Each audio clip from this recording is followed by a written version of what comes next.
Imaginez une soirée qui tourne au cauchemar. Feu. Marcus Drake pensait tout contrôler, jusqu'au moment où sa maîtresse humilia sa femme enceinte devant 1000 invités, transformant une fête d'anniversaire en un véritable cauchemar.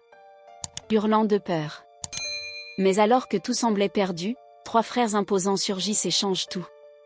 Entre humiliation publique, révélations choquantes et justice implacable, cette soirée restera gravée dans les mémoires. Qui sont-ils? Comment Isabella va-t-elle se reconstruire et protéger son bébé? Bébé cœur scintillant. Restez jusqu'à la fin pour découvrir la chute spectaculaire de Marcus et la renaissance d'Isabella grâce à la force de la famille. Marcus Drake pensait tout contrôler, jusqu'au moment où sa maîtresse a humilié sa femme enceinte lors de leur fête d'anniversaire, sous les yeux de 1000 invités. Isabella Drake, enceinte de 6 mois, se tenait figée, les mains sur son ventre, sa robe de champagne déjà froissée. Les invités retenaient leur souffle, les téléphones levés, filmant la scène. Marcus, nous attendons un bébé, murmura-t-elle, la voix brisée. Mais Marcus, cruel et sans pitié, répondit, Isabella, tu n'étais qu'un tremplin pour moi. Scarlett est mon avenir. Alors que le punch se renversait sur elle, glacé et humiliant, Isabella tremblait, tenant son bébé dans ses bras. Aucun invité ne bougea pour l'aider. Elle était seule, submergée par l'humiliation. Tout à coup, les portes du grand méridien s'ouvrirent violemment. 3 silhouettes imposantes apparurent, les frères Harrington. Eden, Grayson et Miles. Chacun avançait avec une présence et une détermination terrifiantes, rappelant à tous qui ils étaient vraiment. Eden, le plus âgé, arriva jusqu'à Isabella, retirant sa veste pour la poser sur ses épaules trempées. Un geste doux, rempli de protection et de souvenirs d'enfance.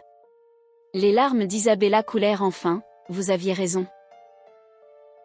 Grayson et Miles s'approchèrent également, la guidant calmement vers la sortie. Isabella regarda une dernière fois Marcus et Scarlett. Le visage de Marcus s'était vidé de toute couleur, tandis que Scarlett réalisait que sa confiance s'évaporait. Les frères Harrington avaient fait leur entrée. Et cette fois, personne ne resterait impuni. Ce n'étaient pas des invités ordinaires. « Qui êtes-vous » demanda Marcus, essayant de paraître autoritaire, mais échouant complètement. « C'est un événement privé, la sécurité. » Mais les agents postés autour de la salle de bal ne bougèrent pas. Ils avaient reconnu les frères Harrington dès leur entrée. Tout Chicago savait qu'il valait mieux ne pas se frotter à la famille qui possédait la moitié des infrastructures de la ville. « La sécurité ne viendra pas, » dit Miles calmement, toujours en train de taper sur son téléphone. « Je viens juste d'acheter cet hôtel. Depuis 3 minutes, tout le monde ici travaille pour moi. » Il leva les yeux, un sourire froid et précis se dessinant sur son visage. « Y compris votre équipe de sécurité. Vous voulez revoir votre approche ?» La bouche de Marcus s'ouvrit et se referma sans qu'aucun son ne sorte. Scarlett recula, soudain très intéressée par l'idée d'être ailleurs. Eden s'avança lentement vers Marcus, chaque pas mesuré, lui laissant le temps de comprendre ce qui allait se passer. « Vous savez qui je suis ?» La voix de Marcus se brisa. « Vous êtes les frères d'Isabella. »« Je suis le frère d'Isabella, » corrigea Eden. « Le frère qu'elle a exclu de sa vie il y a 5 ans parce que vous l'aviez convaincu que notre préoccupation n'était que contrôle. Le frère qui a respecté son choix, même si ça nous déchirait de la voir disparaître. Le frère qui vient de vous regarder humilier ma sœur enceinte devant 1000 personnes, alors que nous étions en appel vidéo. » Marcus pâlit. « Appel vidéo ?» Miles leva son téléphone. « Une amie d'Isabella nous a envoyé un flux en direct. Nous regardons depuis 20 minutes. Chaque mot, chaque rire, chaque seconde de ce que vous lui avez fait. » Il montra l'écran à Marcus. « Et 3 millions d'autres personnes ont vu ça. C'est devenu viral il y a environ 10 minutes. » La salle de bal s'emplit de chuchotements. Les invités cherchaient leur téléphone. Marcus tenta de saisir celui de Miles, mais Grayson, revenu d'avoir escorté Isabella à l'extérieur, attrapa son poignet avec une force qui le fit grimacer de douleur. « Ne touchez pas à mon frère, » dit Grayson calmement. « Ne bougez pas du tout. Écoutez attentivement ce qui va se passer. »« C'est insensé, » murmura Marcus, essayant de se dégager. Vous ne pouvez pas entrer ici et me menacer. J'ai des avocats, des contacts. Douglas Pembroke lui-même est investi dans ma société. Douglas Pembroke, répéta Eden. Le ton froid dans lequel il prononça ce nom fit frissonner plusieurs personnes dans la foule. Le magnate du pétrole qui déteste notre famille parce que nous avons surenchéri sur son projet du port de Chicago. Les yeux de Marcus s'écarquillèrent. Tout le monde ici sait que la haine de Pembroke envers les Harrington est légendaire, dit Miles en rangeant son téléphone. Ce que vous ne saviez pas, c'est que son empire énergétique dépend de contrats de transport que nous contrôlons. Contrats qui, depuis 4 minutes, sont en cours de révision pour renouvellement. Vous ne pouvez pas. Nous l'avons déjà fait, coupa Grayson. 3 appels et ses principales voies de transport sont suspendues pour enquête de conformité environnementale. Son action sera sans valeur d'ici demain. La voix de Marcus montait, la panique s'installant. Mon entreprise dépend de ce capital. Eden sourit, sans chaleur. Votre entreprise ? Parlons-en.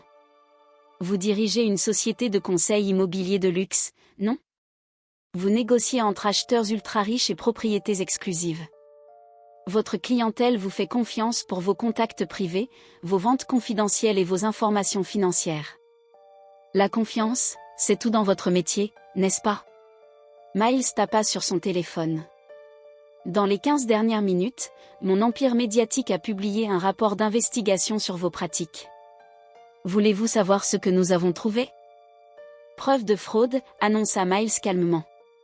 17 cas de surévaluation de biens pour obtenir plus de commissions. 9 cas de rétrocommissions non divulguées aux acheteurs. Et 3 ventes de biens avec dommages structurels non signalés. Ce n'est pas vrai, balbutia Marcus, mais sa voix tremblait. Tout est vrai, confirma Grayson. Nous vous surveillons depuis 5 ans, depuis votre mariage avec notre sœur. Nous savions que vous étiez malhonnête, mais nous ne pouvions rien prouver tant qu'Isabella vous défendait. Maintenant, elle est dehors et voit que tout était vrai. Marcus demanda, la peur réelle dans la voix, « Que comptez-vous faire ?» Nous allons tout reprendre, dit simplement Eden. Vos licences sont révoquées. Vos clients reçoivent notre rapport. Vos comptes bancaires sont gelés et le Chicago Business Ethics Board ouvre une enquête officielle. Marcus tenta de se défendre, mais Eden le coupa, la voix dure. Vous aviez une femme enceinte qui vous aimait. Vous aviez une femme qui a tout sacrifié pour vous. Et vous l'avez humiliée devant 1000 personnes. Les révélations s'enchaînèrent, famille cachée à Miami, fraude, comptes offshore. La salle était choquée. Même Scarlett, avocate réputée, fut prise au piège de ses propres actions. Puis, les portes s'ouvrirent à nouveau. 2 agents du FBI et 3 policiers entrèrent. Marcus, terrifié, entendit. Marcus Drake, vous êtes en état d'arrestation pour bigamie, fraude et évasion fiscale. Vous avez le droit de garder le silence. Marcus tomba à genoux, impuissant, tandis que la justice le rattrapait enfin. Je vais arranger ça. Je vais m'excuser auprès d'Isabella. Je lui laisserai tout dans le divorce. Il suffit de les annuler. Eden s'avança, assez près pour que seul Marcus puisse l'entendre. Tu as humilié ma sœur devant 1000 personnes. Tu l'as fait se sentir sans valeur. Tu riais pendant que ta maîtresse renversait du punch sur son ventre enceinte. Et tu as agi ainsi parce que tu pensais qu'elle était seule, sans personne pour la protéger. Les menottes se refermèrent sur les poignets de Marcus. Mais Isabella n'a jamais été seule, continua Eden, sa voix douce mais implacable. Elle a 3 frères prêts à tout pour elle. Et ce soir, tu vas apprendre ce qui arrive quand on oublie ça. Marcus fut conduit en menottes, tentant encore de protester et de s'expliquer. Scarlett le suivit, elle aussi menottée, ses talons claquant sur le marbre pendant que les policiers lui lisaient ses droits. Les invités, 1000 personnes, restaient figés, silencieux, leur téléphone encore allumé, témoins de la chute complète d'un homme qui avait sous-estimé le pouvoir de la famille. Eden se tourna vers la foule, sa voix résonnant dans la salle. Soyons clairs sur ce que vous avez vu ce soir. Vous avez regardé un homme maltraiter sa femme enceinte. Certains ont ri. D'autres ont filmé. Aucun d'entre vous ne l'a arrêté. Et cela fait de vous tous des complices. Mais vous allez avoir une chance de réparer cela. Il continua, l'empire médiatique de Miles publiera l'histoire d'Isabella demain. Chaque média, chaque plateforme, vous participerez à raconter cette histoire honnêtement, où vous découvrirez combien la vie peut devenir difficile lorsque la famille Harrington vous considère comme un ennemi. Ai-je été clair? Mille têtes hochèrent. Bien. Maintenant, sortez de mon hôtel. Dehors, à l'hôtel Grand Méridien, Isabella était assise à l'arrière de la Koenig d'Eden, enveloppée dans une couverture fournie par le docteur Chen après son examen. Le bébé allait bien. Sa main était contusionnée, mais pas cassée. Physiquement, elle allait guérir. Émotionnellement, elle se sentait vidée, comme si quelqu'un avait réarrangé tout ce qu'elle pensait savoir sur l'amour, la famille et sa propre valeur. Le docteur Chen était parti il y a 20 minutes. Isabella était seule, dans le luxe silencieux de la voiture de son frère, regardant par les vitres teintées les agents du FBI emmener Marcus en menottes. Elle aurait dû se sentir triomphante, justifiée. Mais elle se sentait seulement fatiguée, profondément épuisée, d'une manière qui n'avait rien à voir avec la grossesse. La portière s'ouvrit. Eden s'installa au volant, suivi de Grayson côté passager. Miles prit place à l'arrière, à côté d'Isabella, posant immédiatement son bras autour de ses épaules. Un long silence s'installa. Le moteur était éteint. Seul le souffle tranquille d'Isabella et le sifflement lointain des sirènes résonnaient. « Je suis désolée, » dit enfin Isabella, la voix brisée. « Je suis tellement désolée de ne pas t'avoir écouté. Je pensais que tu voulais me contrôler. Je pensais savoir mieux, Bella. » Eden se tourna vers elle, sa voix douce faisant fondre quelque chose en elle. « Nous n'avons pas besoin de ton excuse. Nous avons seulement besoin que tu saches que nous ne t'avons jamais arrêté d'aimer. Pas une seule seconde ces 5 dernières années. Nous avons respecté ton choix, » ajouta Grayson doucement. « Même si ça nous tuait de te voir partir, nous avons respecté ton besoin de prendre tes propres décisions, même si nous savions qu'elles étaient des erreurs. Mais nous n'avons jamais cessé de veiller. » Miles ajouta, « Nous avions des enquêteurs pour suivre Marcus. Chaque fois qu'il te blessait, chaque fois qu'il te rabaissait, nous étions détruits de ne pas pouvoir intervenir parce que tu nous avais fait comprendre que tu ne voulais pas de nous dans ta vie. » Les larmes d'Isabella coulaient plus fort maintenant. « Pourquoi n'êtes-vous pas intervenu? Pourquoi ne m'avez-vous pas montré la vérité? » « Parce que tu ne nous aurais pas cru, » répondit doucement Eden. « Tu aurais pensé que nous te manipulions. Tu devais voir la vraie nature de Marcus par toi-même. Nous espérions seulement que ça ne te ferait pas trop mal. J'ai sacrifié ma famille pour un homme qui ne m'aimait pas, » murmura Isabella. J'ai jeté 5 ans avec vous pour prouver que je n'avais pas besoin du nom Harrington. Et tout ce que j'ai prouvé, c'est que j'étais naïve et stupide. Arrête, interrompit fermement Grayson. Tu n'es pas stupide, Bella. Tu es humaine. Tu es tombée amoureuse de l'homme que tu pensais connaître. Ce n'est pas une faiblesse, c'est de l'espoir. C'est la foi. C'est le cœur magnifique que nous avons toujours protégé depuis que tu as 7 ans. Miles annonça calmement, Marcus ira en prison. La seule accusation de bigamie lui vaut 5 ans. Avec la fraude, l'évasion fiscale et l'argent détourné de clients, il risque 15 à 20 ans.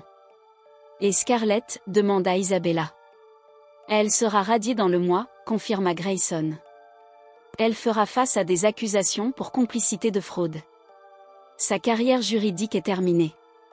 Isabella aurait dû ressentir de la satisfaction.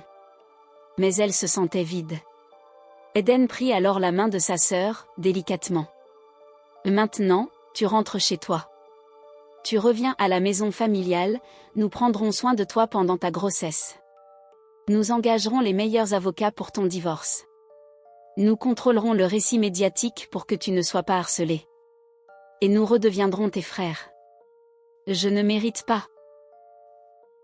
Tu mérites tout, l'interrompit Miles. Et toujours. Et si ces 5 dernières années nous ont appris quelque chose, c'est que nous devons te le rappeler plus souvent. Notre protection vient de l'amour, pas du contrôle. Un moment de silence s'installa. À travers le pare-brise, Isabella voyait les invités quitter l'hôtel, leur soirée gâchée. Certains avaient l'air honteux, d'autres choqués. Tous avaient appris une leçon sur la complicité. Je me suis sentie si seule là-dedans, avoua Isabella. Quand ce punch m'est tombé dessus et que tout le monde riait, j'ai cru que je le méritais. C'est ce que font les abuseurs, dit Grayson. Ils t'isolent, te font croire que tu mérites leur cruauté. Mais tu n'as jamais été seule, Bella. Même quand tu ne parlais pas avec nous, nous étions là, à 8 pâtés de maison. Et dès que tu as eu besoin de nous, nous sommes venus. Comment saviez-vous que j'avais besoin de vous ce soir, demanda Isabella. Ton amie de l'université, répondit Miles. Elle ne nous a jamais arrêté de donner des nouvelles. Et ce soir, quand ça s'est aggravé, elle nous a appelés directement. Isabella se souvint de Sophie, dans un coin de la salle, téléphone à la main.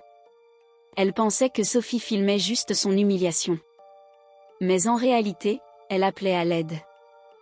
Puis-je vous demander quelque chose, dit Isabella doucement. Tout, répondirent les 3 frères en même temps. Serez-vous là quand le bébé arrivera? Lui apprendrez-vous ce que signifie la famille? M'aiderez-vous à la rendre forte et capable de reconnaître le vrai amour? Les yeux d'Eden brillaient étrangement. Bella, nous allons être les oncles les plus envahissants de l'histoire. Nous allons la gâter, lui apprendre à coder, à investir, et comment reconnaître ceux qu'il aime vraiment. Elle ne doutera jamais de sa valeur. Grayson ajouta, nous lui montrerons ce que sont de vrais hommes, protecteurs sans contrôler, aimant sans condition. Et nous lui raconterons la vérité sur ce soir. Miles raconta comment leur mère avait eu le courage de quitter la cruauté avec dignité, comment elle avait élevé sa fille en lui montrant que la vraie force ne consiste pas à ne jamais tomber, mais à se relever. Isabella posa sa tête sur l'épaule de Miles, enfin en sécurité. Dehors, le monde de Marcus s'écroulait. Dans la voiture, entouré de ses frères, le monde d'Isabella renaissait. 6 mois plus tard, Charlotte Rose Harrington naissait, dans une chambre privée, entourée de ses 3 oncles, chacun pleurant en tenant leur nièce pour la première fois. Marcus Drake purgeait la première année de sa peine de 20 ans. Scarlett y travaillait comme assistante juridique sous un autre nom. Et Isabella avait appris que la famille qu'elle avait fuie était la seule dont elle avait besoin. Parfois, le plus grand amour n'est pas la romance qui vous emporte. Parfois, c'est l'amour patient de ceux qui attendent 5 ans pour que vous rentriez à la maison. Où regardez-vous cette histoire? Partagez votre ville dans les commentaires et dites-nous si vous avez des frères ou sœurs comme les Harrington. Isabella avait repris goût à la vie. Les cicatrices de l'humiliation publique s'étaient estompées, mais pas totalement. Chaque fois qu'elle passait devant une caméra ou entendait un récit sur l'infidélité et la trahison dans les médias, son cœur se serrait. Pourtant, elle n'était plus seule. À chaque instant, elle sentait la présence protectrice de ses frères. Eden avait pris le rôle d'ange gardien avec une détermination silencieuse. Il passait des heures à vérifier que les avocats et les médecins s'occupaient correctement d'Isabella. Grayson, toujours plus pragmatique et direct, s'était chargé de reconstruire la sécurité et la confidentialité autour d'elle. Miles, l'aîné charismatique et médiatique, contrôlait la couverture médiatique, répondant à chaque rumeur, chaque commentaire malveillant, chaque article mensonger. Ensemble, ils formaient une muraille autour d'Isabella, une armure que personne ne pouvait briser. Malgré tout, Isabella ressentait parfois une solitude étrange, un vide laissé par 5 années passées loin de sa famille. Elle se surprenait à murmurer le nom de Marcus dans ses cauchemars, revivant la scène du punch, le regard de Scarlett et le silence coupable des invités. Mais à chaque fois, un des frères était là, prêt à la ramener à la réalité. « Tu n'es plus seul », répétait Eden. « Plus jamais ». Le jour de la naissance, Eden avait pris la main d'Isabella, Grayson s'était tenu à ses côtés, et Miles avait coordonné l'équipe médicale et le personnel de l'hôpital pour que tout se déroule dans une intimité parfaite. Quand Charlotte poussa son premier cri, le monde sembla s'arrêter. Les 3 frères éclatèrent en larmes, chacun prenant tour à tour l'enfant dans ses bras, la couvrant de baisers et de mots d'amour. Charlotte n'était pas seulement la fille d'Isabella, elle était devenue le symbole de la renaissance de leur famille. Isabella, enfin détendue, sentit l'ombre de Marcus s'éloigner. Pour la première fois depuis des années, elle se sentait libre. Chaque jour, les frères Harrington se relayaient pour s'occuper de Charlotte. Miles, avec son côté analytique et stratégique, lui montrait comment observer le monde et poser des questions intelligentes dès son plus jeune âge. Eden, le plus attentionné, lisait des histoires et lui enseignait les valeurs de loyauté, de courage et de gentillesse. Grayson, pragmatique et direct, enseignait à Charlotte la discipline, le respect et la façon de reconnaître le vrai amour et les intentions des autres. Isabella regardait ses frères avec une gratitude infinie. Elle savait que Charlotte ne manquerait jamais de rien, ni d'amour, ni de protection, ni de guidance. Elle avait renoncé à tout pour Marcus, mais elle n'avait pas renoncé à sa famille. Et maintenant, elle comprenait, parfois, l'amour le plus pur n'est pas celui qu'on trouve dans un mariage, mais celui qu'on reçoit de sa famille. Marcus Drake, condamné à 20 ans de prison pour bigamie, fraude et évasion fiscale, voyait son monde s'effondrer. Son empire immobilier était saisi pièce par les autorités et les Harrington. Scarlett, quant à elle, avait perdu sa licence d'avocat et avait été radiée de la profession pour complicité de fraude. Elle avait tenté de reconstruire sa carrière sous un autre nom, mais sa réputation la précédait partout. Les médias, sous contrôle de Miles, relatèrent l'histoire d'Isabella avec un respect renouvelé pour sa dignité et sa force. L'opinion publique se rangea du côté des Harrington et d'Isabella, renforçant le message que la famille et la justice l'emportent toujours sur la cruauté et la manipulation. Isabella et Charlotte s'installèrent définitivement dans la maison familiale. Chaque pièce racontait une histoire, les rires d'Isabella enfant, les bêtises des frères, les souvenirs d'une famille unie malgré les années de séparation. Charlotte grandissait entourée d'amour et d'attention, et Isabella apprenait à être mère avec patience, grâce aux conseils constants de ses frères. Des années passèrent, et chaque anniversaire de Charlotte était une célébration non pas de richesse ou de faste, mais de famille, de sécurité et d'amour pur. Isabella n'avait jamais été aussi heureuse, sachant que sa fille ne connaîtrait jamais la peur ou la trahison qu'elle avait subie. Malgré les années, Marcus resta dans un coin de l'esprit d'Isabella, comme un avertissement permanent. Mais chaque fois qu'elle regardait Charlotte ou que ses frères la soutenaient, il perdait tout pouvoir sur elle. Marcus était brisé, mais Isabella était libre. Et elle comprit que parfois, les épreuves les plus douloureuses de la vie nous conduisent exactement là où nous devons être, chez soi, entourés de ceux qui nous aiment vraiment. Isabella regardait Charlotte jouer dans le jardin, Eden, Grayson et Miles la surveillant de près mais avec des sourires radieux. Elle sentit la chaleur de la famille autour d'elle, plus forte que tout. Elle savait maintenant que l'amour ne consiste pas seulement à recevoir, mais à protéger, soutenir et élever ceux que l'on aime. Et elle savait, au fond d'elle, que peu importe ce que l'avenir réservait, les Harrington seraient toujours là, unis, invincibles, et surtout, guidés par l'amour. Morale de l'histoire, parfois, l'amour le plus puissant n'est pas romantique. Il est patient, protecteur et inconditionnel et il se trouve souvent là où on l'attend le moins, dans la famille. Et si cette histoire vous a touché, abonnez-vous et activez les notifications. Des histoires puissantes comme celle-ci, nous en partageons chaque semaine. La famille, ce n'est pas seulement le sang. C'est ceux qui sont là quand le monde se retourne contre vous. C'est un amour patient et précieux.